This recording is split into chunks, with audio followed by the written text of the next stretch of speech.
جنتی اخلاقیات۔ خدا کو اپنی جنتی دنیا میں بسانے کے لیے کیسے انسان مطلوب ہیں، اس کا نمونہ اس نے موجودہ کائنات میں قائم کر دیا ہے۔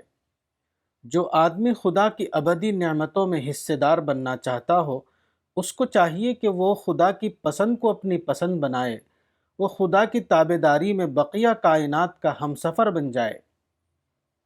کائنات میں جو واقعہ لوہے کی صورت میں پایا جاتا ہے، وہ انسانی سطح پر بے لچک کردار کی صورت میں مطلوب ہے۔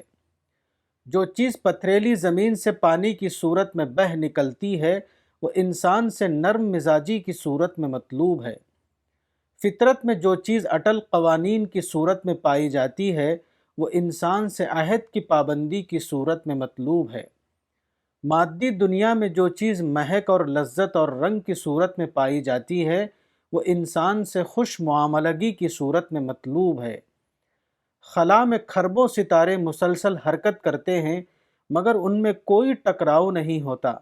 یہی واقعہ انسان کی زندگی میں اس طرح مطلوب ہے کہ ہر آدمی اپنے اپنے دائرے میں اس طرح سرگرم ہو کہ ایک اور دوسرے کے درمیان ٹکراؤ کی نوبت نہ آئے۔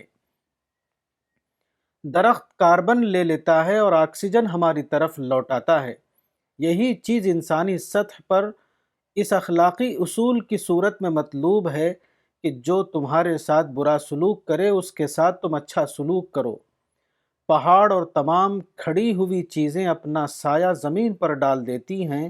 یہی چیز انسانی زندگی میں اس طرح مطلوب ہے کہ ہر آدمی تواضع اختیار کرے، کوئی کسی کے اوپر فخر نہ کرے، کوئی دوسرے کے مقابلے میں اپنے کو بڑا نہ سمجھے۔